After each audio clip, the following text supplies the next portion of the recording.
दोस्तों, मैं आपको एक सच्ची घटना के बारे में बताने जा रही हूँ, जो कि स्वप्निल नाम के लड़के के साथ घटी थी, जब वो अपने दोस्त पंकज के साथ मनाली गया हुआ था। ये बात 2007 की है और महीना नवंबर का था। नवंबर में रात बहुत जल्दी हो जाती है, क्योंकि सर्दियों का मौसम शुरू हो जाता है, और वो भी मनाली का मौसम।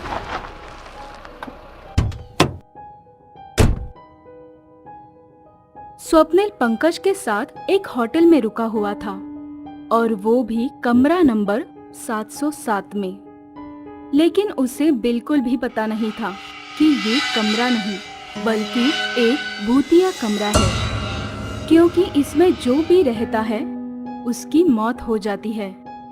स्वप्निल और पंकज रात का खाना खाकर कमरे में सो गए। दोनों गहरी नींद में सोए हुए थे कि तभी कमरे के बाहर स्वप्निल को किसी की चलने की आवाज सुनाई दी। उसे लगा कि शायद कोई वेटर किसी रूम को सर्विस देने के लिए जा रहा होगा। उसने घड़ी में टाइम देखा तो रात के 3 बजे थे।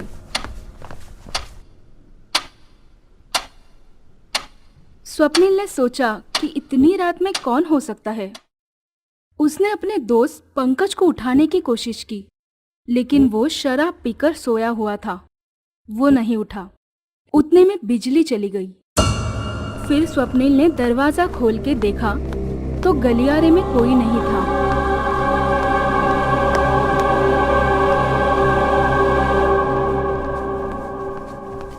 फिर भी किसी के चलने की आहट स्वप्निल को साफ सुनाई दे रही थी। वो उस आवाज के पीछे चल रहा था कि तभी स्वप्निल को किसी के चिल्लाने की आवाज सुनाई दी। वो तुरंत ही उस आवाज के पीछे चला गया तो उसने देखा कि गलियारे के किनारे कोई औरत खड़ी है। वो उस औरत की ओर गया कि पीछे से किसी ने स्वप्निल को हाथ लगाया। स्वप्निल पीछे मुड़ा, लेकिन वहां कोई नहीं था। जैसे ही उसने फिर उस औरत की ओर देखना चाहा, तो वो औरत वहां से गायब हो गई थी।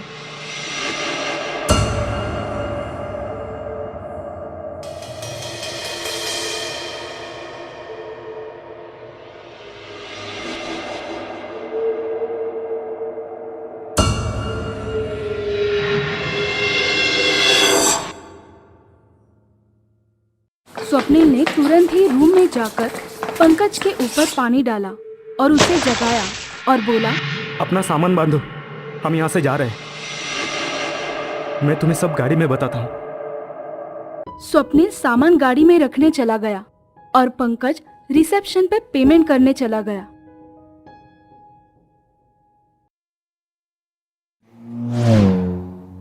अरे पता है क्या हुआ?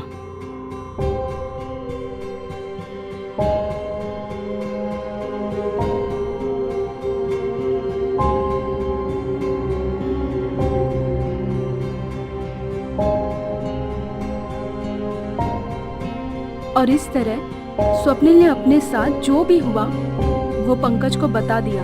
ये सुन के पंकज के होश उड़ गए। भगवान का लाख लाख शुक्र है कि हम बच गए। हाँ, तुम सही कह रहे हो। लेकिन तुम्हें क्या लगा, तुम सच में बच गए?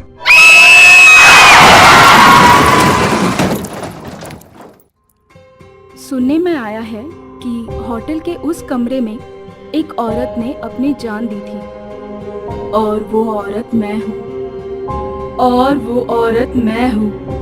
कभी भी इस कमरे में आने की हिम्मत भी मत करना।